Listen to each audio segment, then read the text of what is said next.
আমার বাড়ি বরিশাল থেকে। আমি Bhola of technical school and college থেকে ডিপ্লোমা শেষ করেছি ইলেকট্রিক্যাল ডিপার্টমেন্ট থেকে। তো বর্তমানে আমি এজওয়ার্কস লিমিটেডে হুন্ডাই এলিভেটর কোম্পানিতে জব করতেছি অ্যাসিস্ট্যান্ট ইঞ্জিনিয়ার হিসেবে। আমার আগামীকালকে ইন্টারভিউ হচ্ছে প্যাকেজিং ফ্যাক্টরিতে ইলেকট্রিক্যাল ইঞ্জিনিয়ার হিসেবে। ধন্যবাদ জিলিয়াস ভাইকে। আমরা এই পর্যায়ে চলে যাব সুলতান ভাইয়ের কাছে। সুলতান ভাই, আপনার সংক্ষিপ্ত পরিচয়টা দেবেন। জি ভাই, আমার নাম মোহাম্মদ সুলতান শেখ। আমি মাগুরা পলিটেকনিক ইনস্টিটিউট থেকে diploma in electrical engineering complete করেছি। আমি এর আগে 3 বছরের অধিক সময় ধরে ডিবিডিসি সাবস্টেশন চায়না প্রজেক্টে ইলেকট্রিশিয়ান হিসেবে কাজ করেছি এবং গতকাল আমাকে আমার প্যাকেজিং ফ্যাক্টরিতে ইলেকট্রিক্যাল ইঞ্জিনিয়ার হিসেবে ইন্টারভিউ আছে। ধন্যবাদ। এই পর্যায়ে আমরা চলে যাব আশরাফুল ভাই। আশরাফুল ভাই, আপনার সংক্ষিপ্ত পরিচয়টা দিয়ে আজকের গুরুত্বপূর্ণ সেমিনারটা শুরু করবেন। আশরাফুল ভাই। আসসালামু আলাইকুম, আমি মোহাম্মদ আশরাফুল আলম। আমি বর্তমানে সাভারে একটি স্টিল কোম্পানিতে আছি, সিনিয়র ইনচার্জ ইউটিলিটি। আমি প্রথমত যারা এখানে ইন্টারভিউ দিতে মানে মিটিং যারা অ্যারেঞ্জ করছে এবং যারা আমাদের ক্যান্ডিডেট মানে যারা কালকে পরীক্ষা দিবে আর কি, তাদের পক্ষ থেকে আমাদের অ্যাডমিন দুলাল ভাইকে খুব ধন্যবাদ জানাই যে এটা আমরা রিসেন্টলি শুরু করছি ইন্টারভিউ প্রিপারেশন মিটিংটা। এটা আমাদের আগে হয়তো এতটাও ছিল না বা ছিল, কিন্তু এটা আমরা এখন প্রপারলি মেনটেন করতেছি। মানে যেহেতু আপনারা যারা ক্যান্ডিডেট আছেন আমাদেরকে মেসেজ দিচ্ছেন যে আমরা ইন্টারভিউ কল আছে, তো এটা দুলাল ভাই উদ্যোগ নিচ্ছে যে আমরা একটা মিটিং করে দিলে আপনারা যে কোনো একটা কোম্পানিতে যায়া ইয়া করতে পারবেন, মানে যায়া হচ্ছে একটা ইন্টারভিউ কিভাবে কি কেমন হয় বা আপনার একটা প্রাথমিক ধারণা দিলে আপনারা খুব সুন্দরভাবে অ্যাটেন্ড করতে পারবেন। ঠিক আছে, তো সেই ধারাবাহিকতা আজকে আমাদের দ্বিতীয় মিটিং। আমরা এর আগে একটা মিটিং করেছি আগে একটা কোম্পানিতে, ওই রিলায়েন্সের পাওয়ারের একটা কোম্পানিতে ছিল গতকালকে মনে হয়, তার আগের দিন প্যারাগন গ্রুপের। আজকে আমাদের দ্বিতীয় ইন্টারভিউ মিটিং। যারা আপনারা আজকে যারা এই যে এটাতে দিবেন, আরেকটা ছিল আরেকটা ইন্টারভিউ তো কালকে। দুলাল ভাই, অপর ইন্টারভিউ কি কালকে নাকি? ওইটা হ্যাঁ কালকে। আচ্ছা, ওইটা কালকে মনে হয়। হ্যাঁ কালকে। অপর ছেলেপেলেরা প্রথম জানাইছে, পরে আর কিছু বললো না, এটা কেমন জানি। যাই হোক, এখন যারা শোনেন একটু মনোযোগ দিয়ে শুনেন। সুলতান এবং জিলিয়াস ভাই, ঠিক আছে, সুলতান এবং জিলিয়াস। আশরাফুল ভাই, আশরাফুল ভাই, হ্যাঁ আচ্ছা, আমাদের আরো 2 জন যুক্ত হয়েছে। আপনার পরে যে 2 জন যুক্ত হয়েছেন, আপনাদের কি কালকে কোথাও ইন্টারভিউ আছে? একটু শর্টকাট জানাবেন। ভাইয়া, কালকে আমার ব্রিটানিয়া গ্রুপে ইন্টারভিউ আছে, ব্রিটানিয়া গার্মেন্টস, হেমায়তপুর। আচ্ছা, ওয়ালটনে কেউ যুক্ত হয়েছেন? ওয়ালটনে আগামীকালকে ইন্টারভিউ। আচ্ছা, ঠিক আছে আশরাফুল ভাই, কন্টিনিউ করেন। হ্যাঁ, এখন কথা হচ্ছে যারা এই ঢাকাতে জব করেন, ঢাকার আশেপাশে, তারা তো হেমায়তপুরটা চিনেন আশা করি। গাবতলির দিকে আসলে এদিকেও হেমায়তপুর কাছে, সাভারের সাইড দিয়ে আসলো গাবতলি, এদিকে হেমায়তপুর কাছে। আর কোম্পানির লোকেশনটা কাইন্ডলি একটু দেখে নেবেন। এটা আমাদের অফিস থেকে খুব একটা দূরে না। হ্যাঁ, ওখানে একটু লোকেশনটা দেখে নেবেন। আর আপনাদের টাইম কয়টা বাজে দেওয়া হয়েছে কালকে এই ইয়াতে ব্রিটানিয়া প্যাকেজিং যেটা? 10টার সময় ভাইয়া, সকাল 10টা। কালকে আরেকটা কোম্পানিতে ইন্টারভিউ আছে মনে হয়, ব্রিটানিয়া ডিজাইন যেটা ডিজাইন এন্ড কনস্ট্রাকশন, ওটা তো ব্রিটানিয়া না?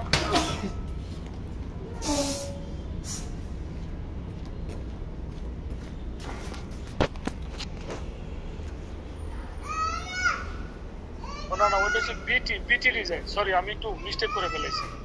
দুলাল ভাই, কালকে কিন্তু আমাদের আরেকটা ইন্টারভিউ আছে। এটা আমাকে 2-1 মেসেজ দিছে, এদেরকে পাচ্ছি না। আমি একটু বলে রাখি আপনাকে, বিটি ডিজাইন এন্ড কনস্ট্রাকশন। আমি 2 দিন আগে পোস্ট করছিলাম, আপনি দেখছিলেন? এটা কোম্পানি।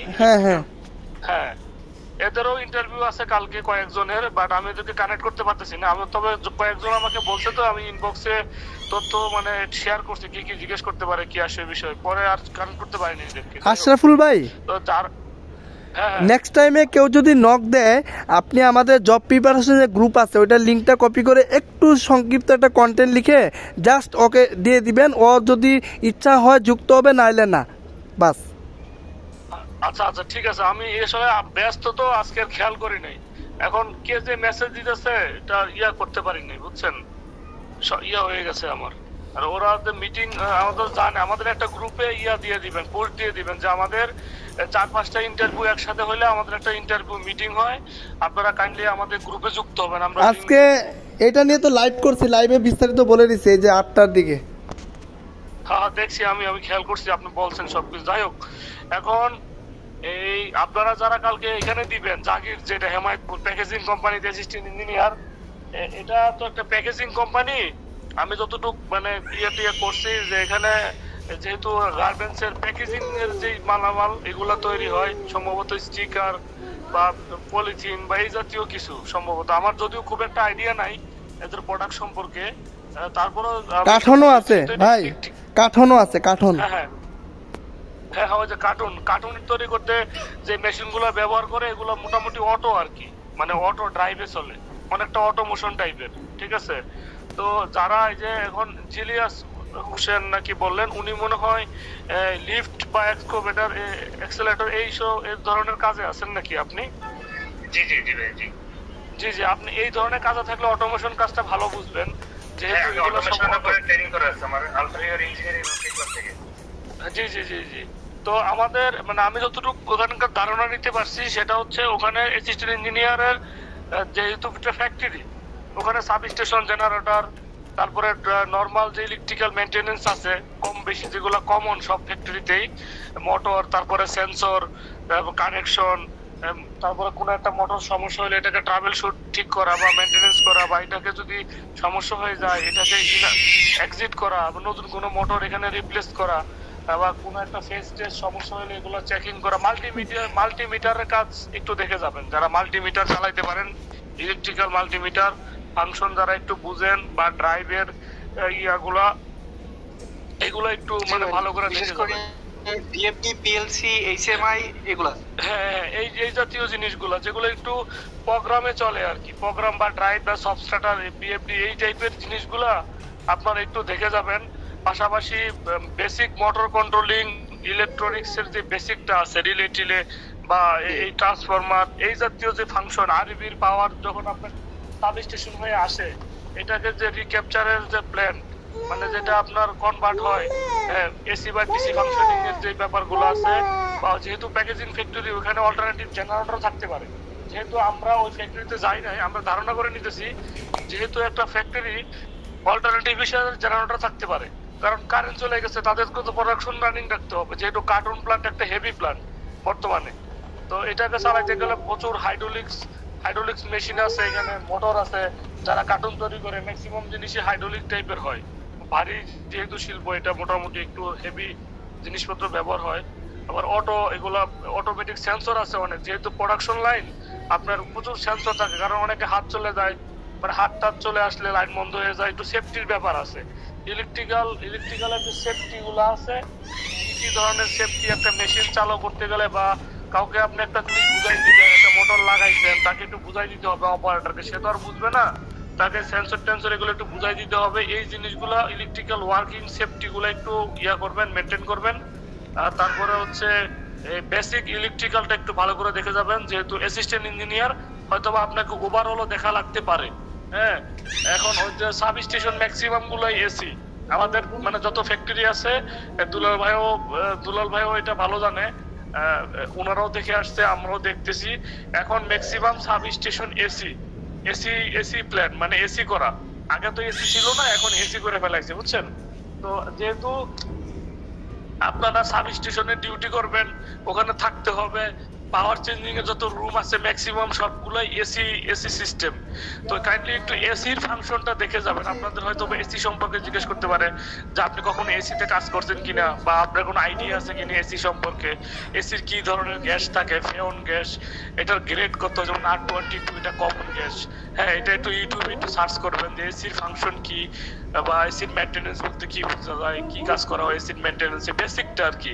আপনি তো এসি টেকনিশিয়ান না, আপনাকে তো ইলেকট্রিক্যাল এসি ড্রাইভ টাইপ সম্পর্কে জিজ্ঞেস করতে পারে যে এসি কি ধরনের ড্রাইভে চালানো হয় বা কোন ড্রাইভ ব্যবহার করা হয়। বর্তমান তো সব আপনার হচ্ছে এটাকে কি বলে, এই দুলাল ভাই জিনিসটা কি আমি একটু ভুলে গেছি, এই বর্তমান এসি গুলো যেন ইনভার্টার, হ্যাঁ ইনভার্টার টেকনোলজি। ইনভার্টার সম্পর্কে একটু আপনাকে জানতে চাইতে পারে যে ইনভার্টার কি, আমাকে একটু বলেন, বা ইনভার্টার সম্পর্কে আপনার কোনো আইডিয়া আছে কিনা। হ্যাঁ, এই জিনিসগুলো একটু কাইন্ডলি দেখে যাবেন। এটা হচ্ছে মানে মোটামুটি যদি ইলেকট্রিক্যাল ইন্টারভিউ নেয়, এটার সারমর্মটা হচ্ছে এটা। আর আমি এখন যেটা বলতেছি সেটা হচ্ছে আপনি ইন্টারভিউ টাইমটা মেনটেন করবেন। মানে ফ্যাক্টরিতে ইন্টারভিউ টাইমটা খুব ভেরি করে, বুঝতে পারছেন? মানে আপনাকে দেখবে ম্যানেজমেন্ট যে আপনার 10টার ইন্টারভিউ, আপনি কয়টা বাজে আসছেন। মানে আপনার সাথে যে আরো 5-7 জন আসবে তাদেরকে কম্পেয়ার করা হবে যে কে আগে আসছে কে পরে আসছে।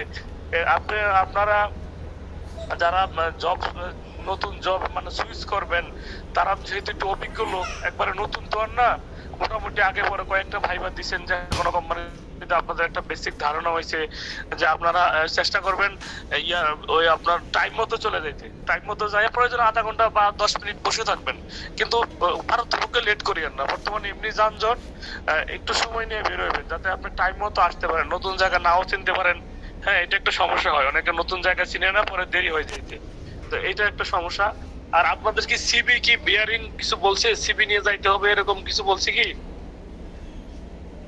না ভাই, ওরকম কিছু বলে নাই। আচ্ছা, ওরকম কিছু না বললে সিবি টিভি নেওয়ার দরকার নেই, জাস্ট একটু স্মার্ট লুকিং আর হচ্ছে আপনি একটু ফর্মাল ড্রেসআপটা একটু মেনটেন করবেন। আর ইলেকট্রিক্যালের একটু বেসিক জিনিসগুলো একটু দেখে যাবেন মোটামুটি।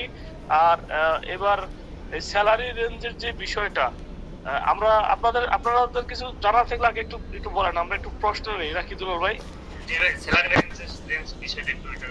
আচ্ছা, আমরা আরো প্রশ্ন এটা ছিল যে এক্সপেক্টেড স্যালারিটা কত চাওয়া চাই।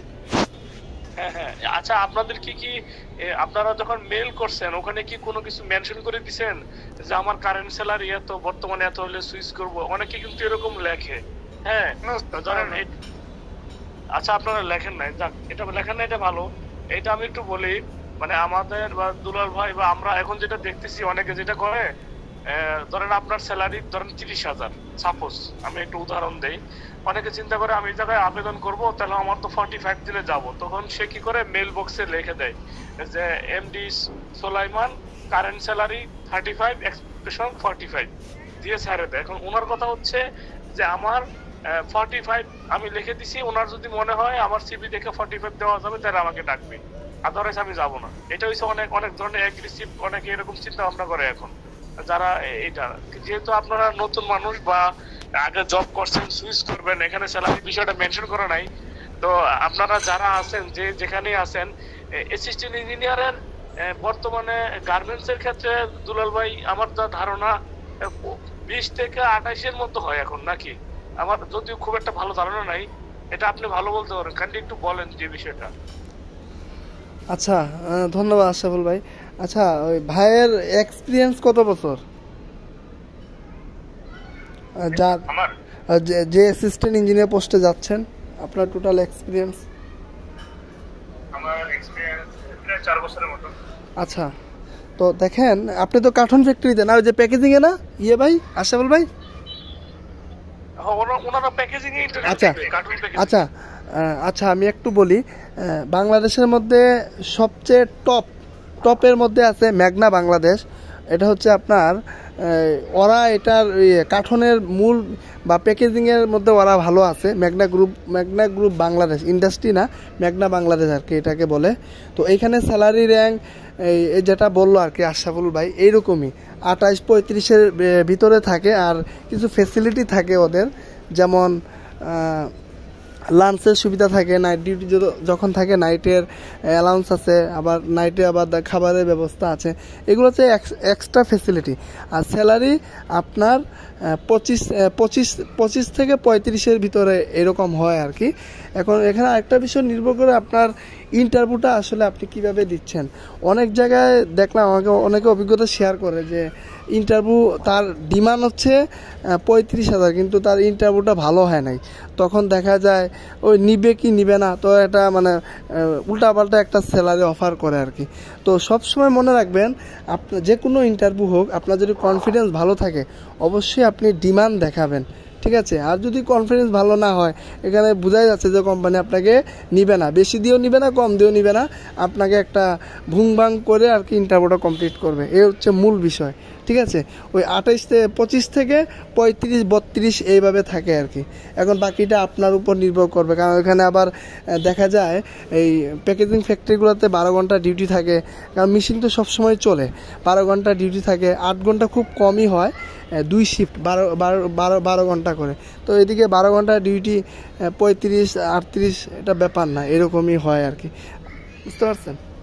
আচ্ছা, দুলাল ভাই যেটা বলছে উনি সুন্দর একটা কথা বলছে, তারপর আমি আরেকটু সংযোজন করি ওনার সাথে। এই দেখেন, জবের ক্ষেত্রে এখানে দুইটা জিনিস ভেরি করতেছে। আপনাদের দুইজনের ক্ষেত্রে আমি বলি, একটু শুনেন। আপনারা দুইজন কিন্তু দুই সাইড থেকে ঢুকতেছেন। একজন হয়েছে অ্যাক্সেলেটর কোম্পানি, আর একজন কোথায় জব করছেন, ডিপিডিসির সাব স্টেশন বা এগুলা কাজ করছেন। আপনারা কিন্তু কেউ শুধুমাত্র অ্যাক্সেলেটরে যে কাজ করছেন উনি একটু সরাসরি অটোমেশনে আছেন, আরেকজন হয়তো আছেন সরাসরি না, তবে কাজ করছেন। তো দুলাল ভাই যে কথাটা বললো, ম্যাগনার যে স্যালারিটা, আমি এটা সম্পর্কে জানি, আমি একটু এটাকে সংযোজন করি। এটা হচ্ছে আপনাকে ইন্টারভিউর ক্ষেত্রে স্যালারি একটা জিনিসের উপরে ফ্যাক্ট, মানে মোটামুটি ভালো ফ্যাক্ট করে সেম টু সেম প্ল্যান থেকে আসতেছেন কিনা। মানে আপনি এখন দাস বাংলা প্যাকেজিং এ আছেন, আপনি এখন ম্যাগনা প্যাকেজিং এ যাচ্ছেন, প্যাকেজিং সেম। এই সেম জিনিসটা ভ্যারি করলে স্যালারিটা খুব ভালো হয়, মানে সেম টু সেম প্ল্যানটা যদি সুইচ করা যায়। আর আপনার যদি এই ডিপার্টমেন্টে আগে ব্যাকগ্রাউন্ড থাকে না, আমি আগে প্যাকেজিং এ কাজ করছি, আমার আইডিয়া আছে, সেক্ষেত্রে আপনি স্যালারি বেশি চাইতে পারেন। তবে আমার সাজেশন যেটা, আপনারা দুইজন আছেন কন্ট্রাক্টর বা সিঙ্গেল কোম্পানি, যেগুলো হয়তো বা ভবিষ্যৎ আমি হয়তো ভালো, আমি জানি না, তারপরে একটু বলি। আপনারা হয়তো বা ইন্টারভিউ সিভিটা দিচ্ছেন এই কারণে যেন আপনারা একটা পার্মানেন্ট জবে ঢুকতে পারেন, ফ্যাক্টরি জব যেটাকে বলে পার্মানেন্ট জব। যেন আমি একটা ফ্যাক্টরিতে আছি, কোনো কন্ট্রাক্টর বা ডিপিডিসি বা থার্ড পার্টি বা এরকম সার্ভিসিং এ ক্যারিয়ার করতে হয়তো বা চাচ্ছেন না, এই কারণে ফ্যাক্টরি জবের দিকে আপনারা সুইচ করার জন্য সিভি গুলো এখন অনেক জায়গায় দিচ্ছেন। তো আপনাকে একটা জিনিস ভাবতে হবে যে আমি যদি একটা পার্মানেন্ট কোম্পানিতে ঢুকতে পারি, আমার একটা মানে স্থায়ী ঠিকানা হলো, তো সেই ক্ষেত্রে আমি কিছুটা ছাড়ও দিতে পারি, না হয় ছাড় দিলাম, কিছুটা আমি স্যাক্রিফাইস করলাম, আমাকে মানে উপরে ওঠার জন্য একটা ব্রেক থ্রু দরকার আমার, ঠিক আছে, যেটা দিয়ে আমি দেখাইতে পারবো না আমি যে একটা প্যাকেজিং কোম্পানিতে ইঞ্জিনিয়ার হিসেবে আছি। আর বাংলাদেশে আরো প্যাকেজিং আছে, ডাচ বাংলা প্যাকেজিং আছে, আরো অনেকগুলা, বর্তমানে অনেকগুলা কোম্পানি প্যাকেজিং ব্যবসায় নামছে, আল হুসাইনারি একটা আছে, চিটাগাং রোড, কাশপুর, আরো কয়েকটা আছে। আমার এই মুহূর্তে মনে পড়তেছে না, মনে পড়লে আমরা গ্রুপে বলবো কি কি ধরনের প্যাকেজিং কোম্পানি বাংলাদেশে আছে। তো যেহেতু প্যাকেজিং কোম্পানির সামনে আরো হচ্ছে, এটার ফিউচারটা মোটামুটি আমার মনে হয় ভালো।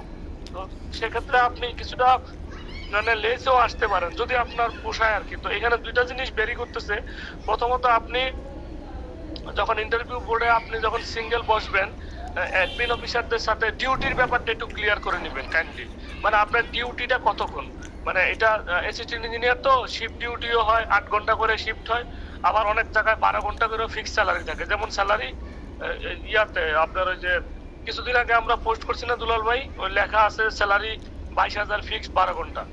আমরা কিছু পোস্ট করছি কিছুদিন আগে, উল্লেখ করে দেয় যে স্যালারি 12 ঘন্টা ডিউটি ফিক্সড স্যালারি, মানে আপনাকে 12 ঘন্টায় 22,000 টাকা ধরা হবে। মানে আপনাকে ভাবতে হবে না আমার কোনো 8 ঘন্টা 8 ঘন্টা নাই, 12 ঘন্টায় ফিক্সড করে দিচ্ছি, মানে আমাকে ডিউটি করতেই হবে, ঠিক আছে, বাধ্যতামূলক 12 ঘন্টা। তো এই জিনিসগুলো একটু ক্লিয়ার করে নেবেন, ঠিক আছে। মানে যেহেতু এখন সুযোগ আছে, ইন্টারভিউতে অনেক কিছু বললে আপনাকে বলে দিবে যে না আমাদের এই ধরনের ফ্যাসিলিটি আছে। আপনি একটু মানে স্যালারি যখন ফাইনাল ডিমান্ডটা করবেন, আপনারা দুইজন যখন ফাইনাল ডিমান্ডে যাবেন, ইন্টারভিউ শেষ পর্যায়ে, তার আগে আপনি ওখানে কি ফ্যাসিলিটি দিবে আপনাকে এটা একটু জানবেন। মানে কোনো রেসিডেন্সি দিবে কিনা, রেসিডেন্সি না দিলে আপনার প্রথমে ভাবতে হবে আমাকে এই মানে হেমায়তপুরের মতো জায়গায় থাকতে গেলে কমপক্ষে 2,500-3,000 টাকার মতো মানে বাসা ভাড়া কস্ট ধরে রাখতে হবে, প্লাস আপনার খাওয়া দাওয়া আছে, ঠিক আছে, আনুষঙ্গিক একটা ব্যাপার আছে। যেহেতু লাঞ্চ ফ্যাসিলিটি দিবে কিনা এটাও একটু জেনে নেবেন। আপনাকে কিছু জিনিস সিদ্ধান্ত ইনস্ট্যান্ট নিতে হবে। তখন আপনি কোম্পানি যদি বলে না আমরা তো আপনাকে থাকা দিব, আমাদের থাকার জায়গা আছে, তখন আপনি মাথায় ক্যালকুলেশন করবেন আমার তো থাকা দিচ্ছে মানে 3,000 মাইনাস, এটা আমার লাগতেছে না, তারপরে কি দিচ্ছে আমি একটু জিজ্ঞেস করি। ছুটি ছাটার বিষয়টাতে আপাতত খুব একটা জরুরি না হইলো হালকা জিজ্ঞেস করিয়েন। ছুটি কোনো ফ্যাক্ট না, ছুটি সব কোম্পানি কম বেশি দিবে, ঠিক আছে। শুধু জাস্ট আপনার ডিউটি টাইমের উপর ভিত্তি করে স্যালারিটা ওনারা যেন ডিসাইড করে, সেটার জন্য আপনি শুধু জেনে নেবেন যে আমাদের এই পোস্টের জন্য স্যার আপনাদের মানে ডিউটি শিফটটা কত ঘন্টা, 8 ঘন্টা শিফটে ডিউটি না 12 ঘন্টা, অথবা আমাদের স্যালারি যেটা আপনারা প্রোভাইড করতে চাচ্ছেন এটা 8 ঘন্টায় বেসিক করে পরে আপনার 12 ঘন্টা ম্যান্ডেটরি, না 8 ঘন্টা ডিউটি আপনি যদি কখনো 12 ঘন্টা করেন সেক্ষেত্রে 4 ঘন্টা এক্সট্রা ওভারটাইম ধরা হবে। বুঝতে পারছেন? এই জিনিসগুলো একটু কাইন্ডলি বর্তমানে সব অফিসাররাই অ্যাডমিন অফিসার যারা আছে জিজ্ঞেস করলে এটা ক্লিয়ার করে দেয়। তবে যেহেতু আপনারা আগে প্যাকেজিং কোম্পানিতে চাকরি করেন নাই, মানে আমি আমার দিক থেকে বলতেছি যদি আপনার কনফিডেন্স ভালো হয় আপনি 30 চাইতে পারেন। দুলাল ভাই যেটা বললো যে আপনি কনফিডেন্সের উপরে ভিত্তি করে আপনি 35ও চাইতে পারেন। যদি দেখেন যে 8 ঘন্টা ডিউটি, মানে আমার সাজেশন যেটা, মানে আমি যেটা বলি যে 8 ঘন্টা ডিউটি যদি হয় আর থাকা যদি কোম্পানি দেয় তাহলে আপনাদের যে এক্সপিরিয়েন্স 25 মনে হয় বেটার, মানে এই বাজারে যেহেতু বর্তমানে কম্পিটিশনের বাজার। আর একটা জিনিস মাথায় রাখবেন যে আপনাদেরকে এমনও কোম্পানি আছে আপনাদেরকে ইন্টারভিউ নিবে শো, মানে দেখাবে যে আমরা ইন্টারভিউ নিচ্ছি কিন্তু আসলে লোক নিবে ওনাদের নিজস্ব লোক। হ্যাঁ, এই জিনিসটাও একটা ভেরি বর্তমানে আমরা এই সমস্যাটা ফেস করতেছি। ইন্টারভিউ দেখায় শো মাত্র, কিন্তু লোক নিচ্ছে ওনাদের আত্মীয় কেউ না কাউকে নিয়ে নিচ্ছে। তবে ফেয়ারের জব হয় না যে তাও না, ফেয়ারেও জব হয়। এখনো ফেয়ারে অনেক কোম্পানি ভালো ভালো ক্যান্ডিডেট নেয়, হয়তো বা এখানেও ফেয়ারে আপনাদেরকে নিতে পারে, কিন্তু আপনাকে ইন্টারভিউটার উপরে ভিত্তি করে আর ওখানে ডিউটি শিডিউলের উপরে ভিত্তি করে আপনি একটা ফাইনাল ডিমান্ড দিবেন, যেটা দিবেন একটু ভেবে চিন্তে দিবেন। ঠিক আছে? জি ভাই। দুলাল ভাই আপনি কিছু বলেন। ভাই আমি কিছু বলতে চাই। জি, জি, বলেন, বলেন। প্রশ্ন বলেন, সমস্যা নেই। ভাইয়া আমার নাম মোহাম্মদ রাশিদুল হক। ভাইয়া আমি তো ইলেকট্রিক্যালে পড়াশোনা করছি, ইলেকট্রিক্যাল লাইনে, কিন্তু আমার জব এক্সপিরিয়েন্স অন্য সাইডে। মানে আমি সিঙ্গারে জব করছি দীর্ঘ 1 বছর, সেটা প্রোডাকশন লাইনে প্লাস ম্যাটেরিয়ালস হ্যান্ডেলিং এ করছি। আর পাশে আমার ফ্রিজ এসি সার্ভিসিং সেন্টারে জব করছি। এখন এখানে আমার কি করণীয়, মানে এখানে আমি কিভাবে কি করব, ইন্টারভিউ কেমন স্যালারি রেঞ্জ ধরতে বলবো, কিংবা আমাকে জিজ্ঞাসা করে আমি কত কি করবো, যেহেতু আমার ইলেকট্রিক্যাল লাইনে জব পুরাই মানে নিউ ফ্রেশার ধরতে গেলে একবারে। ভাই আপনার সংক্ষিপ্ত পরিচয়টা দিবেন আর এবং আপনার কালকে কোথায় ইন্টারভিউ আছে? জি ভাই, আমার নাম মোহাম্মদ রাশিদুল হক। আর কালকে আমার এই যে ইন্টারভিউ হচ্ছে আমার হচ্ছে যে প্যাকেজিং কোম্পানিতেই আছে।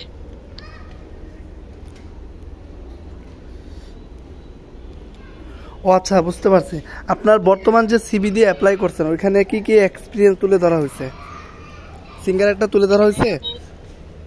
আমি আগে যেখানে করছিলাম সিঙ্গারে করছিলাম সেটা, আর এখন বর্তমানে যেখানে করতেছি সার্ভিসিং একটা কোম্পানিতে সেটা।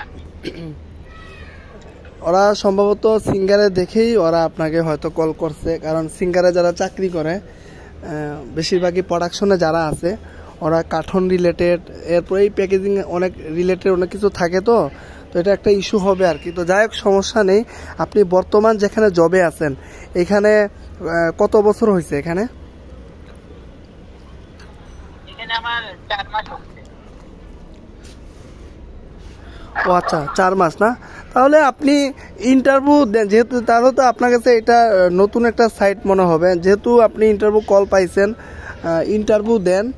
আর ভাইয়ের যে আলোচনাগুলো করলো আশরাফুল ভাই, তো সব কিছু ওইভাবেই হয়তো আপনার মধ্যে কিছু ভালো কিছু দেখছে, এই জন্য আপনাকে অফার করছে। আর আমি মনে করি যেহেতু আপনার ওইদিকে সিঙ্গারে কিছুদিন, এইদিকে 4 মাস, তো আপনার এত ডিমান্ড করলে মনে হয় না ওরা দিবে। কারণ আপনি যদি মনে করেন যে না আমি এই সেক্টরে কেরিয়ার করব, যেহেতু প্যাকেজিং সামনে অনেক ভালো ভালো কোম্পানিগুলো আসতেছে, বা দেখা যায় অনেক গ্রুপ কোম্পানির নিজেদেরই প্যাকেজিং সাইট থাকে, সেক্টর থাকে, এতে করে সুযোগ আছে, ঠিক আছে। আর এখানে যে মেশিনগুলো ব্যবহার করা সব বাইরের মেশিন, কোনো বাংলাদেশি কোনো মেশিন না, খুবই অত্যাধুনিক মেশিন ব্যবহার করা হয়। ওইগুলো এক্সপিরিয়েন্স যদি আপনারা নিতে পারেন তাহলে আশা করি মাল্টিনেশনাল অনেক কোম্পানি আছে যারা কিনা থার্ড পার্টির থেকেও অনেক কি বলে কার্টন বা প্যাকেজিংয়ের যে ইকুইপমেন্টগুলো থাকে ওনাদের থেকেও অর্ডার করা হয়। আবার অনেক সময় দেখা যায় নিজেদেরই আলাদা সেকশন থাকে। তো এটা কিন্তু একটা ভালো একটা অপরচুনিটি আছে, কারণ যত টেক্সটাইল বলেন, গার্মেন্টস বলেন, প্রত্যেকটা জায়গায় কিন্তু প্যাকেজিং সাইট আছে, ঠিক আছে।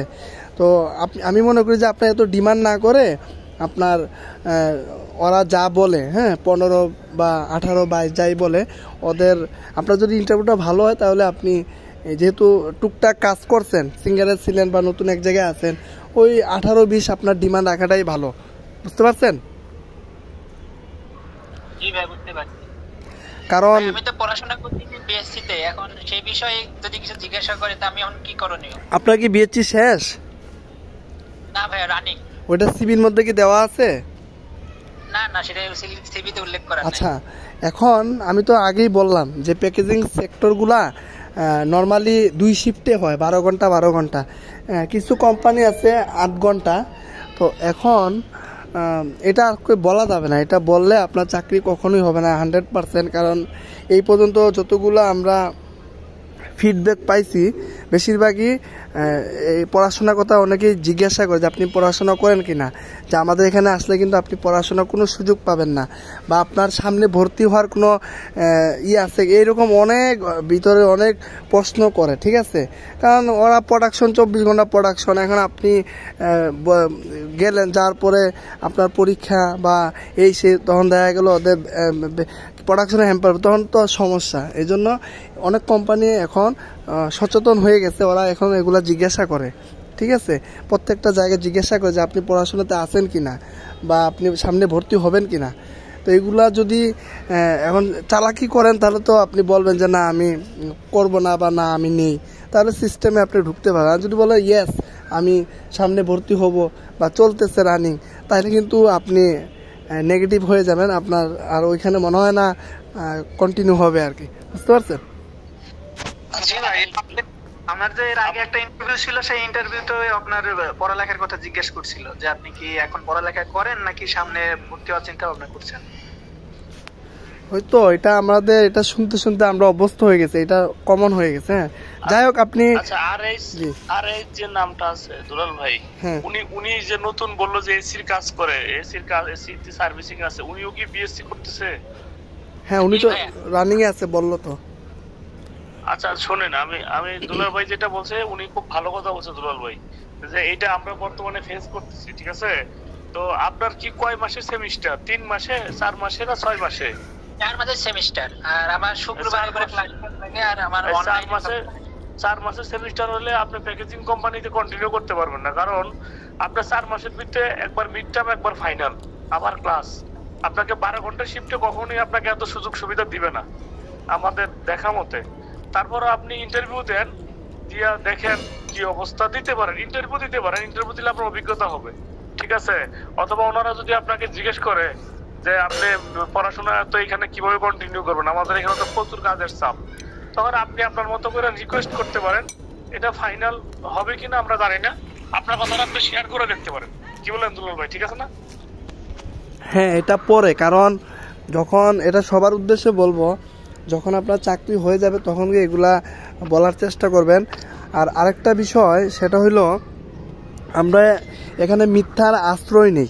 বর্তমানে ফ্যাক্টরিগুলোতে যে সমস্যাগুলো হচ্ছে সেটা হচ্ছে হেড অফিস কেউ কিন্তু পলিসি, আমার আজকের এই ইয়েটা কিন্তু রেকর্ড হচ্ছে, হ্যাঁ এটা আমাদের ইউটিউবে চলে যাবে, তো সত্য কথা আমি সব জায়গায় বলি। তো এখন মূল বিষয় হচ্ছে বর্তমানে কিন্তু ফ্যাক্টরিগুলো চালাই কে, যে আমরা যারা ইঞ্জিনিয়ারিং ডিভিশনে আছি, আমাদের ফ্যাক্টরিগুলো চালাই আমরা, আমাদের মতো সিনিয়র যারা আছে ইঞ্জিনিয়ার বা ম্যানেজার, আমরাই চালাই। এইচআরদের কাজ কি? এইচআরদের কাজ তো আর মেশিন চালানো বা ওইটা তো আর পর্যবেক্ষণ করা না, ওনাদের আলাদা কাজ আছে। এই ইঞ্জিনিয়ারিং সেক্টরগুলো কিন্তু আমরাই চালাই, তাই না? তো আমাদের মধ্যে যারা দায়িত্বশীল আছেন ওনারাই কিন্তু ডিউটি শিডিউলগুলা দিয়ে দেয়, কয় ঘন্টা ডিউটি হবে বা কে কোন দিকে যাবে, এটা সম্পূর্ণ রিপোর্টিং বসের উপর। বর্তমানে আমরা এই পর্যন্ত যতগুলো ফিডব্যাক পাইছি, প্রত্যেকটা ফিডব্যাক এইরকম যে কোম্পানির রুলস থাকে একরকম, যে আমি 8 ঘন্টা ডিউটির উপর আর করব না, কিন্তু সেটা কেউ ফলো করে না। কারণ আপনি যে সেকশনে আছেন, আপনার যে রিপোর্টিং বস, ওনাদের ভালো থাকার জন্য বা ওনাদের এক কথায় ওনাদের ভালো থাকার জন্য বা ডিপার্টমেন্ট চালানোর জন্য ওনারা অনেক পদক্ষেপ নেয়। দেখা গেল 8 ঘন্টা ডিউটি আপনাকে 12 ঘন্টা করাইতেছে, কিছু করার নাই। এইচআরের কাছে যাবেন, এইচআরে কি বলবে যে ভাই আপনার সেকশন, এখন আপনার রিপোর্টিং বস যেভাবে করবে ওইভাবে তো মানতে হবে। এরকম কিন্তু অনেক ফিডব্যাক আমরা পাচ্ছি। এই জন্য আসলে এটা বলা যাচ্ছে না ঠিক আছে। কিন্তু একটা সেক্টর আছে যেখানে আপনি রিল্যাক্স করতে পারবেন, যে সেটা হচ্ছে আপনার যে 3 শিফটের যে ইয়েটা, জেনারেটর সেক্টর বা ইউটিলিটি সেক্টরগুলো টেক্সটাইলে কিন্তু 12 ঘন্টা থাকে, হ্যাঁ, ডাইং থাকে, ইয়ান ডাইং, ওগুলো কিন্তু 12 ঘন্টা। গার্মেন্টস সেক্টরগুলোতে কিন্তু 12 ঘন্টা হইলো, ফলোরে যারা ওইটা হচ্ছে আলাদা বিষয়। নর্মালি যারা জেনারেটর, সাবস্টেশন, বয়লার, কম্প্রেসার, এরা কিন্তু 8 ঘন্টায় ডিউটি করে, নর্মালি বেশিরভাগই এইভাবে হয়। তো যারা বিএসসিতে আছেন, রানিংয়ে আছেন, আমি মনে করি আপনারা 12 ঘন্টায় না গিয়ে, হ্যাঁ, আপনার, কারণ আপনি নিজেও বিপদে পড়বেন না, ওদেরকেও বিপদে ফেলাবেন না।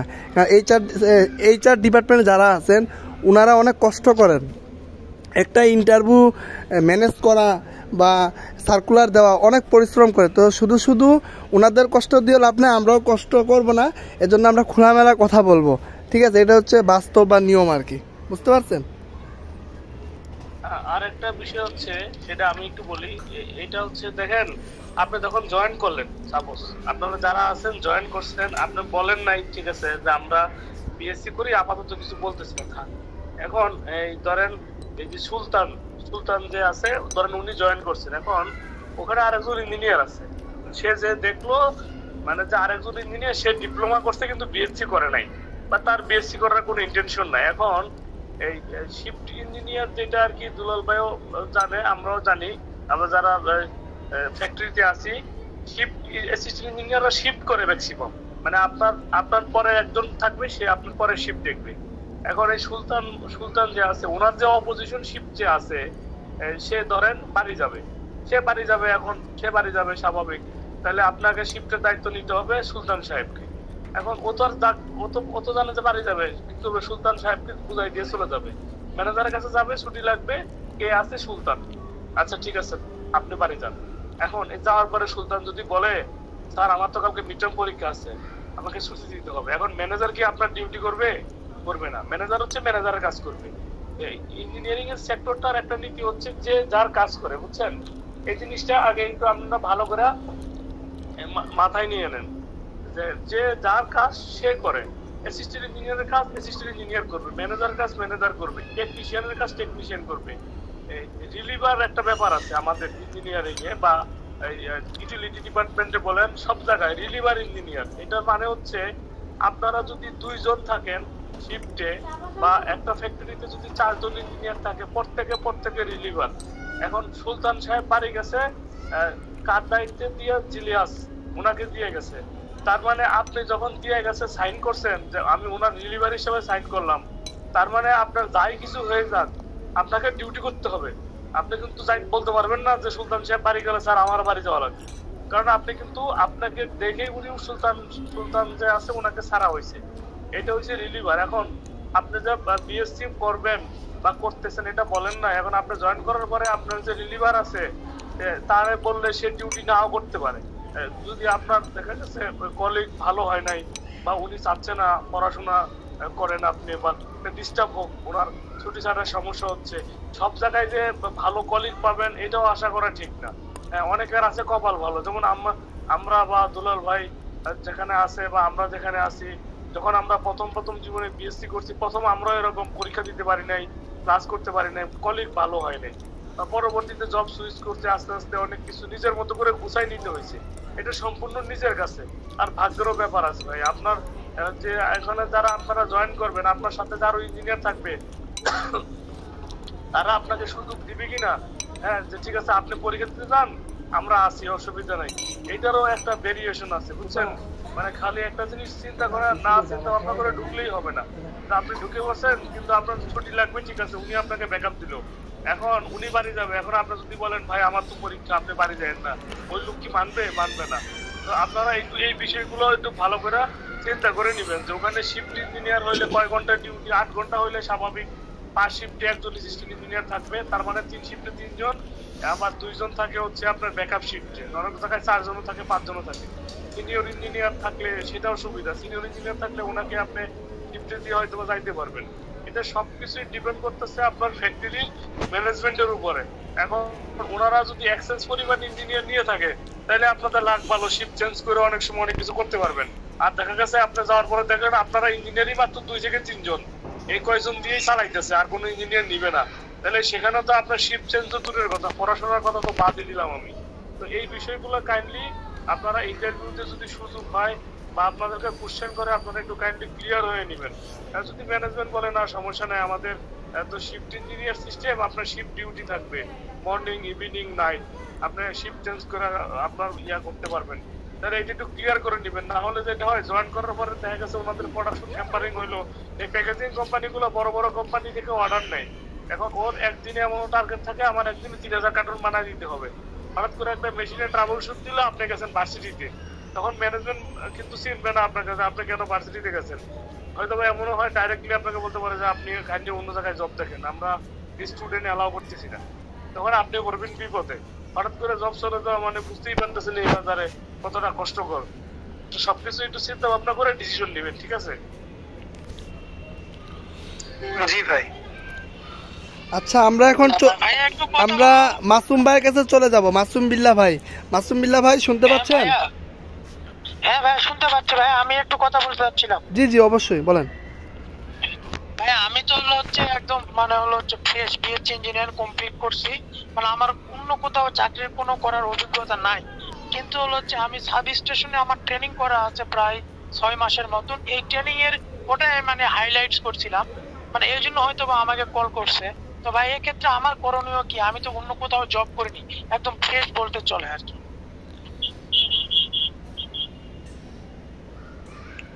আশরাফ ভাই আমার কথা কি? হ্যাঁ শুনতে পাচ্ছি। আশরাফ ভাই কিছু বলেন। আশরাফ ভাই আচ্ছা মাসুম সাহেব, আপনি পড়াশোনার ডিপ্লোমা বিএসসি না শুধু বিএসসি, একটু আপনি পরিচয়টা দেন কাইন্ডলি। ভাই আমি রাজশাহী পলিটেকনিক ইনস্টিটিউট থেকে পলিটেকনিকে ইলেকট্রিক্যাল কমপ্লিট করছি, ইলেকট্রিক্যালে ডিপ্লোমা। তারপরে হচ্ছে ইউনিভার্সিটি অফ এশিয়া প্যাসিফিক থেকে বিএসসি ইঞ্জিনিয়ারিং কমপ্লিট করছি। আচ্ছা আপনি যেহেতু জব কোথাও করেন নাই, ফ্রেশ বিএসসি, এটাকেও তারা একটা পলিসি হিসাবে ধরতে পারে।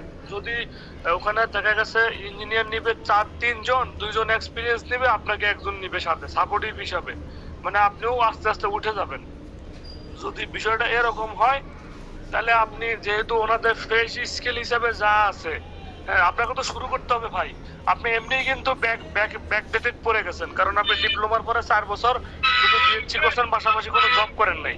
আপনি এখানে কিন্তু গ্যাপ হয়ে গেছে জবের এক্সপেরিয়েন্সটা যদি আমি বলি, আপনি কিন্তু এখানে গ্যাপ, অন্যদের তুলনায় আপনার গ্যাপ, ঠিক আছে? তো সেই ক্ষেত্রে আপনাকে 7-5 ভাবার দরকার নাই, ঠিক আছে? আমি মনে করি যে আপনার একটা যেহেতু পার্মানেন্ট জব দরকার, আপনি বিএসসি শেষ করছেন, ফ্রেশ মানুষ, ওনাদের যে গ্যাজেট, যেহেতু এটা প্যাকেজিং কোম্পানি, এগুলো মনে হয় বিজিএম এর ইয়াতে সম্ভবত ওদের লিস্টে আছে। তো নতুন গ্যাজেটে ফ্রেশ ইঞ্জিনিয়ারদের যেটা ধরা হয় বিএসসি, ওনাদের কোম্পানিরও তো একটা পলিসি আছে না যে ফ্রেশ বিএসসি ইঞ্জিনিয়ার আমরা কেমন ধরবো। হ্যাঁ, তো আপনি যেহেতু ফ্রেশ মানুষ, আমার মনে হয় আপনি আর মার্কেটিং এ না যাওয়াটাই বেটার, যেহেতু আপনি নতুন হিসেবে একটা সুযোগ চাচ্ছেন। আর ওনারা যদি ধরেন যে আপনার সাথে আরো 4 জনকে নেয়, যে না আমরা তো আরো 3 জন নিচ্ছি, উনিও থাকুক, উনি ফ্রেশ, বাকি 3 জন এক্সপিরিয়েন্স, হ্যাঁ এটা তাহলে আপনি আর সুযোগ মিস করা যাবে না, আপনাকে ঢুকে পড়তে হবে। কারণ এখন আপনি অলরেডি 4 বছর লস করে ফেলাইছেন, এখন আর একদিনও লস করা আপনার পক্ষে আমি মনে করি যেটা সম্ভব না, এবং এটা বোকামি হবে যদি আপনি জয়েন না করেন। যদি আপনাকে অফার করা হয় জয়েন করার জন্য, আপনি সাথে সাথে অফারটা ধরে নেবেন। আর আরেকটা বিষয় আপনার কাছে লাগতে পারে, হয়তো বা আপনার সাথে যারা জয়েন করবে তারা বেশি স্যালারিতে জয়েন করবে, এই জিনিসগুলো একটু মেন্টালি ভাবে নেওয়ার চেষ্টা করবেন না। ওনারা তো আগে চাকরি করছে, ওনাদের এক্সপিরিয়েন্স বেশি, ওনারা হইতেই পারে, আমি তো নতুন, আমাকে শিখতে হবে। সো ডোন্ট বি হোপলেস, মানে আপনাকে আশা হারানো যাবে না যে আমি হয়তো নতুন হিসেবে ঢুকছি, আমাকে শ্রম দিতে হবে। এখানে ইলেকট্রিক্যালের আমি যে কথাগুলো বললাম একটু আগে, আপনি হয়তো প্রথম থেকে শুনেন নাই কিনা জানি নাই, যে electrical substation, generator, maintenance, automation, এগুলো বর্তমানে আপডেট টেকনোলজি। আগে তো ব্যাকডেটেড ছিল, যে মোটর হ্যান্ড কন্ট্রোলিং ছিল বা ম্যানুয়াল চলতো, এখন ম্যানুয়াল কিছুই নাই। ম্যাক্সিমাম কোম্পানি আর প্যাকেজিং কোম্পানি, দুলাল ভাই যেটা বলছে, সবকিছু বিদেশি মেশিনারিজের উপর নির্ভরশীল। তো আপনি এখানে একটু শিখারও সুযোগ পাবেন, নিজেকে একটু আপডেট করতে পারবেন, বা আপনার যেটা আছে এটাও ব্যয় করতে পারবেন, বা ওনাদের কাছ থেকেও শিখতে পারবেন, বা ওখানে যারা সিনিয়র আছে এদের সাথে সময় দিলে আপনি আস্তে আস্তে মোটামুটি বছর 2-3 বছরে এটা মোটামুটি একটা স্কিল লেভেলের ইঞ্জিনিয়ার হিসেবে মানে নিজেরা দাঁড়া করাইতে পারবেন একটা জায়গায়, ঠিক আছে? তো আপনার ক্ষেত্রে মার্কেটিং এ না যাওয়াটাই বেটার হবে। আপনি আশা করি যদি আপনি ইন্টারভিউ দিয়ে যদি মনে হয় ওনারা যদি আপনাকে অফারই করে বসে না ঠিক আছে আপনি জয়েন করেন, আপনার যা যা দেখার আমরা দেখছি, আমাদের চলবে, আমাদের আরো ইঞ্জিনিয়ার আছে, ওনাদের কাছ থেকে আপনাকে একটু ইয়া হইতে পারবে, ওনাদের হেল্প নিলে আপনি মোটামুটি পারবেন, সমস্যা হবে না। তাহলে আমার মনে হয় আপনার জয়েন করাটাই বেটার হবে যদি এরকম কোনো পরিস্থিতি হয়। ঠিক আছে, ধন্যবাদ আশরাফুল ভাইকে। আচ্ছা, শেষে অনেকে যুক্ত হয়েছেন, আপনাদের কারো কি কোথাও ইন্টারভিউ আছে আগামীকাল বা এর পরের দিন? শেষে যারা যুক্ত হয়েছেন একটু হ্যান্ড রাইজ তুলবেন।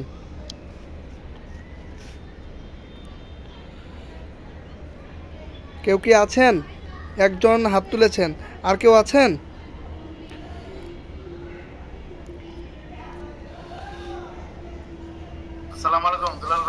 আচ্ছা, তহিদুর ভাই আপনার, আচ্ছা আপনি আবার হাত নামাইছেন। আচ্ছা, আমরা এখানে একজনকে পাইছি, মাহমুদুল হাসান ফাহিম ভাইকে। আর কেউ কি আছেন আগামীকাল বা এর পরের দিন ইন্টারভিউ? একজন তহিদুর ভাই, আপনার কি আগামীকাল বা আর কেউ আছেন নাকি ইন্টারভিউ? আমরা দুইজনকে পাইছি, আর কেউ আছেন শেষে যারা যুক্ত হয়েছেন? আচ্ছা হাসান ভাই, আপনার সংক্ষিপ্ত পরিচয়টা দিবেন আর কোথায় ইন্টারভিউ এটা হাইলাইট করবেন একটু। ভাই আমার ইন্টারভিউ নাই, আমি আসলে এমনি জয়েন করছিলাম। আচ্ছা, তহিদুর রহমান ইন্টারভিউ আছে। তহিদুর রহমান ভাই, আপনার সাথে কিছু কথা ছিল, আপনার একটু সময় দিতেন। আচ্ছা, ওইটা পরে দেখতেছি। তহিদুর ভাই, আপনার ইন্টারভিউ আছে কোথায় কালকে? ভিটি কনস্ট্রাকশন লিমিটেড, মিরপুরে। আচ্ছা, আপনার সংক্ষিপ্ত পরিচয়টা দিবেন, একটু লাউডলি বলবেন, আপনার কথা শুনতে পাচ্ছি না, একটু জুড়ে লাউডলি ভাবে কথা বলে আপনার সংক্ষিপ্ত পরিচয়টা দিবেন।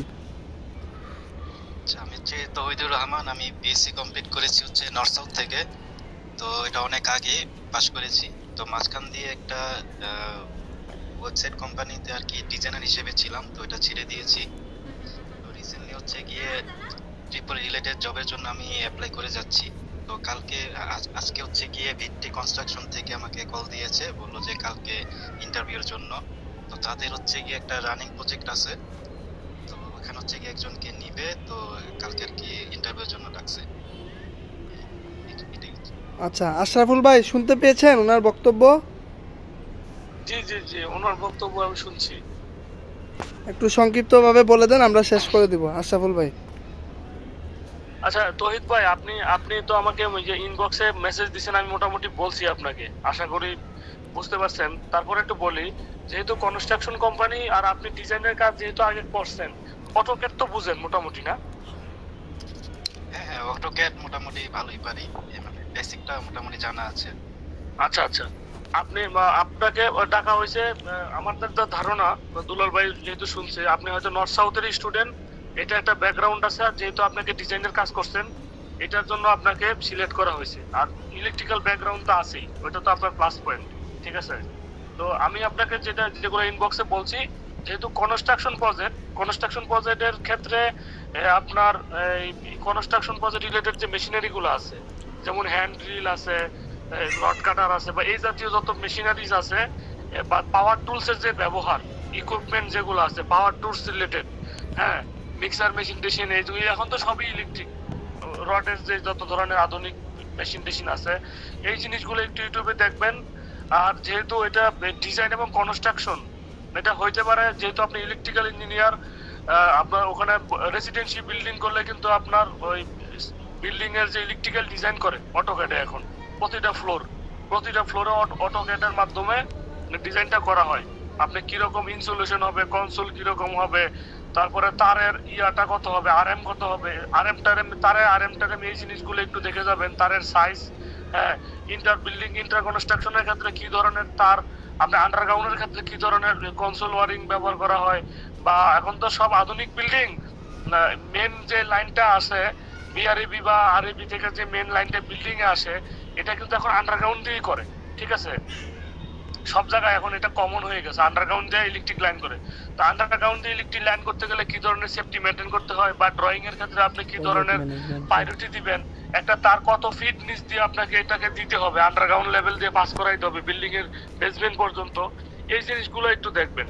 আর যেহেতু এটা স্পেশালি অটোক্যাড এবং ডিজাইন, হয়তো আপনার কনস্ট্রাকশন সাইট যদি হয়, সেক্ষেত্রে আপনার এই যে ওখানেও কিছু রুট প্ল্যানিং থাকে। রুট প্ল্যানিং বলতে কি, ধরেন কনস্ট্রাকশন সাইট যদি হয়, আমি তো জানি না ওনারা কি মানে বিল্ডিং সাইট করতেছে না মানে প্রজেক্ট সাইট করতেছে। সেই ক্ষেত্রে আপনাকে কিছু জিনিসের বেসিকটা জানতে হবে, যেমন আপনার যেমন সার্কিট ব্রেকার, এনসিবি, ডিবি, যেহেতু এটা কনস্ট্রাকশন ফ্যাক্টরিতে মানে কনস্ট্রাকশন প্রজেক্টে যেটা হয় ম্যাক্সিমামই মানে হচ্ছে ভারসাম্য বলেন বা পোর্টেবল কানেকশন গুলো বেশি, মানে একটা খোঁড়া করে ওখানে দেখা যাচ্ছে একটা ঘাট মানে একটা বোর্ড বসাই দিয়ে ওখান থেকে আরেকজন কানেকশন টাইনা নিয়ে ড্রিল চালাইতেছে, ম্যানুয়াল কাজগুলো একটু বেশি করা হয়। এই জিনিসগুলো একটু দেখবেন। আর যেহেতু সাইট চলে এখানে পোর্টেবল কিছু জেনারেটর থাকতে পারে, মানে পোর্টেবল জেনারেটর যেগুলো দিয়ে ধরেন কন্টিনিউ জেনারেটর চালাইতেছে, কন্টিনিউ আপনার পানি তুলতেছে বা মিক্সার মেশিন চালাইতেছে বা এই জাতীয় কিছু জিনিস আছে যেগুলো আপনার কন্টিনিউ চালাইতে হয়, কারেন্ট চলে গেলেও লাগে অথবা সবসময় লাগে। তো প্রত্যেকটা কনস্ট্রাকশন সাইটে এরকম জেনারেটর থাকে, ওয়েল্ডিং মেশিন থাকে। একটা ওয়েল্ডিং মেশিনের কি ধরনের সমস্যা হতে পারে, ফিউজ চলে যায়, তার পরে যাচ্ছে। তারপরে সেফটির একটা ব্যাপার আছে, কনস্ট্রাকশন সাইটে ইলেকট্রিক্যালের ব্যাপক ধরনের দুর্ঘটনা হয়। কাজ করতেছে শার্পনেস জিনিস আছে খেয়াল করে না, তার চলে যায় পুরা ইলেকট্রিক পুরা দেখা গেছে কয়েকটা সাইট ইলেকট্রিক পুরা হয়ে আর্থিং হয়ে যায়, কেউ ধরতেছে শর্ট খাইতেছে। তো যে গ্রাউন্ড লেভেলে যখন আপনাকে বলবে যে আপনি একটু সাইট দেখাশোনা করেন, যদি এরকম কোনো ইস্যু থাকে আপনাকে সাইড ইলেকট্রিশিয়ান ইলেকট্রিক্যালের যে এই ধরনের মানে সেফটি আছে, ওয়ার্কাররা কি ঠিক মতো তারের যে হাউস কিপিং এটা কি ঠিক মতো গুছায় রাখতেছে কিনা, বা কোথাও কোনো তারের লিকেজ আছে, অনেক সময় তার ব্যবহার করে 4-5টা কস্টিপ মারা, তো 10টা-12টা তালি দেওয়া, এই ধরনের কোনো কিছু অ্যাকসেপ্ট করা যাবে না। ঠিক আছে, আপনাকে জিজ্ঞেস করতে পারে যে আমরা কনস্ট্রাকশন সাইটে কি ধরনের তার ব্যবহার করতে পারি, বা কনস্ট্রাকশন সাইটে ইলেকট্রিক্যালের সেফটি বলতে আপনি কি বুঝেন। হ্যাঁ, তখন আপনি এই যে এরাদের যে শ্রমিকরা তো আসলে অনেক কিছুই মানবে না, তখন আপনাকে বলতে হবে জিনিসগুলো একটু বুঝাই বলতে হবে যে আমরা আমাদেরকে স্যার ইলেকট্রিক্যালের সাইডে কোনো ধরনের লিকেজ যুক্ত কোনো ব্যবহার তার বা ইকুইপমেন্ট ব্যবহার করা যাবে না, নষ্ট হয়ে গেছে চলতেছে না এমন কোনো জিনিস ব্যবহার করা যাবে না, মেকানিক্যাল বা ইলেকট্রিক্যাল ক্লিয়ারেন্স ছাড়া কোনো ধরনের কোনো কিছু অপারেশন করা যাবে না। বা ইলেকট্রিক লাইন একটা দিচ্ছেন, এটাকে শিওর হইতে হবে ইলেকট্রিশিয়ান বা আপনাকে নিজেকে যা দেখতে হবে যে না এখানে কোনো ধরনের শক খাওয়ার কোনো সম্ভাবনা নেই, আপনারা কাজ চালা যেতে পারেন। মানে সাইট ইঞ্জিনিয়ার হলে যে ধরনের দায়িত্বগুলো ম্যাক্সিমাম টাইমে দেওয়া থাকে, হ্যাঁ, বা একটা সাইডে ভিজিট করা লাগতে পারে যে আমার এই সাইডে তো 10টা ড্রিল মেশিন নষ্ট হয়ে গেছে, ওই কয়টা নষ্ট হয়েছে এটা একটা নোট করা লাগতে পারে, কিছু ডকুমেন্টেশনের কাজ আছে, এখানে ইলেকট্রিক্যালে কি অ্যাপ্লায়েন্স নাই বা কি আছে, প্রেজেন্ট কয়টা ভালো কয়টা, এগুলো একটু ম্যাক্সিমাম রুট হিসাবে আপনাকে ইন্সপেকশন করা লাগে উইকলি। যদি সাইট ইঞ্জিনিয়ার হিসেবে আপনাকে সিলেক্ট করা হয় বা ইলেকট্রিক্যাল সাইট দেখাশোনা করা লাগবে, কোথায় কতজন কাজ করতেছে, ওখানে সেফটি গার্ডার নাই, কোন জায়গায় সেফটি জিনিসপত্র নাই, গ্লাভস নষ্ট হয়ে গেছে কিনা, মানে কিছু বেসিক ডকুমেন্টেশনও আছে যেগুলো আপনি কম্পিউটার এক্সেলও হয়তো বা করা লাগতে পারে, অথবা ম্যানুয়ালি পেপার ওয়ার্কস আপনার করা লাগতে পারে, বা আপনাকে উপরস্থ বসকে রিপোর্ট করতে গেলে বস আমাদের এই সাইডে এই জিনিসগুলো নষ্ট হয়ে গেছে, এটা ভালো আছে, আমাদের এগুলো রিপ্লেস করাইতে হবে বা মেইনটেনেন্সে যাইতে হবে, এই জাতীয় কিছু ব্যাপার সাইট ইঞ্জিনিয়ারের ক্ষেত্রে এগুলো আপনাকে একটু প্রপারলি দেখতে হবে যদি সাইট ইঞ্জিনিয়ার হিসেবে জয়েন করেন। আর যদি অটোক্যাড বা ডিজাইনার ইঞ্জিনিয়ার হিসেবে জয়েন করেন না, আপনি সাইডে থাকবেন না, হেড অফিসে থাকবেন, মাঝে মাঝে সাইডে যাবেন, তখন মাপ জোপের একটু ব্যাপার আছে, মানে আপনাকে ফ্ল্যাট মাপতে হবে, কোথায় কত ইঞ্চিতে ওয়ারিং করবেন, ড্রয়িং করতে হবে, ড্রয়িং এর বিষয়গুলো এখন যেহেতু আপনি অটোক্যাড পারেন এটা একটু দেখে নিবেন। আর যদি হাইরাইজ বিল্ডিং এর হয় যে ওদের প্রজেক্ট ডেভেলপমেন্ট রিলেটেড বা হাইরাইজ বিল্ডিং 12 তলা 18 তলা 20 তলা, তো সেই ক্ষেত্রে কিন্তু একটা মেজর জিনিস এটা আমি বলে দেই, সেটা হচ্ছে আপনাকে বিএনবিসির ইয়াটা পড়বেন, বিএনবিসি ইলেকট্রিক্যাল সিস্টেম, বিএনবিসি তো বুঝেন বাংলাদেশ ন্যাশনাল বিল্ডিং কোড, যেটা আশা করি বুঝতে পারছেন। বিএনবিসি এটা আমাদের ফায়ার সেফটিতেও পড়াইছে, আমরা নিজেরাও পড়ছি, বা আপনি অনলাইনে আছে একটু জেনে নেবেন। বিএনবিসির একটা কোড আছে, বাংলাদেশ ন্যাশনাল বিল্ডিং কোড, মানে আপনি একটা 10 তলা বিল্ডিং করতে গেলে এটার ইলেকট্রিক্যাল সেফটি কি কি থাকতে হবে, ইলেকট্রিক্যাল ডিজাইন কিরকম হবে, কত ডিস্টেন্স হবে, ইলেকট্রিক্যালের যে রুলস, একটা 12 তলা বা 18 তলা ভবন তৈরি করতে গেলে ইলেকট্রিক্যালের পাওয়ার রুম কোথায় হবে, এটার ডিজাইন কিরকম হবে, আন্ডারগ্রাউন্ড কনসোলিং হবে না আপ হবে না কি হবে, ইলেকট্রিক্যালের যত ধরনের মানে কমপ্লিকেশন আছে বিএনবিসির ওই পার্টটাতে আছে, ইলেকট্রিক্যাল যে গাইডলাইনটা আছে বিএনবিসি যেটা দিয়ে দিছে, বাংলাদেশ ন্যাশনাল বিল্ডিং কোডে যেটা দেওয়া হয়েছে যে আপনাকে 18 তলা বিল্ডিং করতে গেলে ইলেকট্রিক্যালের জন্য এই রুলস গুলো আপনাকে মানলে পরে আপনি বিল্ডিং ক্লিয়ারেন্স দিবে, ঠিক আছে, বা কনস্ট্রাকশন সাইট ক্লিয়ারেন্স দিবে। এটা একটু কাইন্ডলি অনলাইনে আছে, আপনি একটু দেখে নেবেন, মোটামুটি এগুলো দেখলেই হবে। আর আপনি তো মোটামুটি কাজ করছেন, আর যেহেতু এটা ডিজাইনার কোম্পানি, অটোকেড হইলে পরে স্যালারি ভালো দেওয়ার কথা। আমার যা ধারণা, আমি যদিও এতটা ইয়া না, আশা করি 30+ দেওয়ার কথা। দুলাল ভাই আপনি কি বলেন? হ্যাঁ, এরকমই 25, 28, 30 এইভাবেই অফার সম্ভব যদি, কারণ এখানে আবার একটা কথা আছে, এখানে দেখা যায় কিছু সময়ের জন্য নেই, আবার দেখা যায় ম্যানেজমেন্ট স্টাফ কিনা বা নন ম্যানেজমেন্ট। তো ম্যানেজমেন্ট স্টাফ হইলে এটা আবার অনেক কিছু বেরি করে, ঠিক আছে? তো ওইরকমই 28, 25, 30 এরকমই আর কি। যেহেতু ভালো একটা ইউনিভার্সিটিতে পড়াশোনা করছে, আশা করি এইরকমই অফার করবে, ঠিক আছে? আচ্ছা ঠিক আছে, আমরা আশরাফুল ভাই, আচ্ছা এই আমরা একদম শেষ পর্যায়ে চলে আসছি, ঠিক আছে? কারণ আমরা একটা সেমিনারে যাব, তো আমরা শেষ করে দিব। তহিদুর ভাই, আপনার যদি কোনো প্রশ্ন থাকে একদম সংক্ষিপ্ত আকারে শেষ করবেন। তহিদুর ভাই।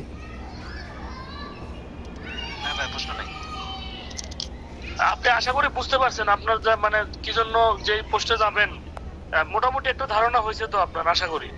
জি হয়েছে। আচ্ছা ঠিক আছে, তাহলে আমার মনে হয় আর কেউ নাই। আমার একটা কোশ্চেন ছিল ভাই। আচ্ছা সংক্ষিপ্ত আকার তাড়াতাড়ি শেষ করবেন। জি বলেন। ভাই ওই যে আগামীকালকে যে প্যাকেজিং ফ্যাক্টরি, ওইখানে কি আপনার লিখিত পরীক্ষা দিতে হবে এরকম কিছু আছে? শুনেন, আমি আজকেও একটা ভিডিও করছি সকালবেলা, এরপরে একটা লাইভেও কথা বলছি। আপনারা সব সময় লিখিত পরীক্ষার প্রস্তুতি নিয়ে যাবেন, বুঝতে পারছেন? কারণ অনেক কোম্পানি এই ফাজলামিটা বর্তমানে করতেছে, বলে ভাইবা নিবে, নিয়ে লিখিত পরীক্ষা নিয়ে ঘন্টার পর ঘন্টা বসায় রাখতেছে। এটা বাস্তব, প্রতিদিন এটার ফিডব্যাক আমার কাছে আসে, ঠিক আছে? আপনারা সব সময় লিখিত পরীক্ষার প্রস্তুতি নিয়ে যাবেন, যে কোনো পরীক্ষা হোক। লিখিত নিজের যে ডিপার্টমেন্ট বা বর্তমান কোন অবস্থানে আছেন, যে প্রতিষ্ঠানে আছেন, ওইখানে এ টু জেড ওভারঅল যে বিষয়গুলা, আপনি যে কাজগুলা বা দায়িত্ব বা আপনি ডিপার্টমেন্টের যে বেসিক যে বিষয়গুলা আর সিভিতে কী কী লেখা আছে, এইগুলা ভালোভাবে পড়াশোনা করে গেলে আপনি লিখিত পরীক্ষা সহজ হবে। সবার ক্ষেত্রে এটা বলবো, আপনারা সব সময় যে কোনো কোম্পানি একবার লিখে দেও, ফোন করে বলে দেয় এইচআররা যে হ্যাঁ আপনার ভাইবা আসবে, চলে আসেন। না, আপনারা লিখিত পরীক্ষা প্রস্তুতি নিয়ে যাবেন, না হলে গিয়ে ক্ষতিগ্রস্ত হবেন। এটা সবার জন্য এই মেসেজ। আচ্ছা, এমডি মনিরুল ইসলাম, ওনার মনে হয় কালকে প্যাকেজিং কোম্পানিতে ইন্টারভিউ আছে, আপনি কি কিছু বলবেন? আমরা একটু শেষ করে দিব আর কি। আর আমাদের আজকের এই সেমিনারটা রেকর্ড হয়েছে, ইউটিউবে চলে যাবে। বাকি বিষয়গুলো যাদের প্রথম থেকে ছিলেন না, আপনারা এখান থেকে কষ্ট করে সেমিনারটা দেখবেন, এখান থেকে অনেক কিছু শেখার আছে, জানার আছে, ঠিক আছে? এই হলো বিষয়। আর হাসান ভাই, আপনি আমাকে ইনবক্সে নক দিয়েন। আমাদের এই 9টা 20, 22-এর দিকে আমাদের আরেকটা সেমিনার শুরু হবে, তো এর জন্য আজকে আমরা সময় দিতে পারতেছি না। আর সবার জন্য দোয়া রইল। আশা করি আপনারা ভালো একটা ইন্টারভিউ দেন। আর অবশ্যই আপনাদের ইন্টারভিউ অভিজ্ঞতাগুলো হয় নিজের আইডি থেকে শেয়ার করেন, নাহলে আমাদেরকে লিখে দেন, আমরা এটা শেয়ার করি। কারণ বারবার তো সেমিনার করা সম্ভব হয় না। এই যে আপনার কন্টেন্টটা, এটা যদি আমরা পিন করে রেখে দেই, পরবর্তী কোনো ইঞ্জিনিয়ার ভাই বোনেরা যদি ওই কোম্পানি থেকে সুযোগ পায়, এই লেখাটা পড়বে, এখান থেকে সে চমৎকার একটা ধারণা নিয়ে পরবর্তীতে ইন্টারভিউ দিতে যাবে। এখন আপনারা যদি আমাদেরকে সহযোগিতা না করেন, তাহলে আসলে ওই যে যারা টাকা পয়সা নিয়ে বিজনেস শুরু করছে না, ওইভাবে আমাদেরও করতে বাধ্য করবেন আপনারা। এজন্য সবাইকে বলবো, শুধু নিজের কথা ভাববেন না। প্রাইভেট চাকরি আজ আছে কাল নাই, বাহাদুরি করে লাভ নাই। এখানে হয় নিজের জায়গা থেকে যতটুকু পারেন, ঠিক আছে, অন্যকে সহযোগিতা করেন, নিজে ভালো থাকবেন, আর কিছু হোক বা না হোক। অবশ্যই আপনারা আপনাদের অভিজ্ঞতাগুলো যেভাবে ইন্টারভিউ নিয়ে করা, আপনি 1 লাইন 2 লাইন 3 লাইন যাই পারেন আমাদের কাছে শেয়ার করবেন। হয় নিজের আইডি থেকে শেয়ার করুন, নাহলে আমাদেরকে দেন, আমাদের আইডি থেকে আমরা শেয়ার করে দিব, যাতে করে পরবর্তীতে এই কোম্পানির কোনো ইন্টারভিউ হইলে যেন অন্যরা সুযোগ পায়। এই কাজটা দয়া করে আপনারা করবেন। আপনারা যদি আমাদেরকে সাপোর্ট না করেন, হেল্প না করেন, তাহলে বাংলাদেশের মধ্যে ইঞ্জিনিয়ারিং কমিউনিটি হবে না। সারা জীবন আমাদের ওই বাজে অবস্থা, আমাদের সারা জীবন যাবে, আমরা কখনো ভালো অবস্থানে যেতে পারবো না। আমাদের মধ্যে আমরাই যদি ঠিক না করি, তাহলে আমরা ওই পাস করে বের হব শুধু, কিন্তু দিন শেষে আমাদের যোগফল 0, এইরকম অবস্থা। বুঝতে পারছেন? ঠিক আছে, আমরা রেখে দেই। জি বলেন, শেষ করে দিব। আসাদ ভাই, আমাকে কি আপনি আর কোথাও কোনো মিটিং এ এনগেজ করবেন? না, আমাদের অটোকেডের একটা সেমিনার শুরু হবে এখন, বুঝছেন? আমি দেখি আপনাকে ইনবক্স করছি। হ্যাঁ না না না আমি খাই, আমি এখন ওকে ঠিক আছে ঠিক আছে কল আসতেছে। আচ্ছা ঠিক আছে, সবাই ভালো থাকেন। আর এই ভিডিওটা ইউটিউবে চলে যাবে, আপনারা ওইখান থেকে দেখেন। আশরাফুল ভাই অনেক একদম বাস্তব অভিজ্ঞতা থেকে অনেক কিছু শেয়ার করেছেন, আপনাদের ভবিষ্যতে কাজে লাগবে অথবা আপনাদের ছোটো ভাইদেরও অনেক কাজে লাগবে। আপনারা ভিডিওগুলো দেখার চেষ্টা করবেন। ঠিক আছে, সবাই ভালো থাকবেন। হাসান ভাই আপনি আমাকে ইনবক্সে নক দেন। সবাই ভালো থাকেন, আসসালামু আলাইকুম।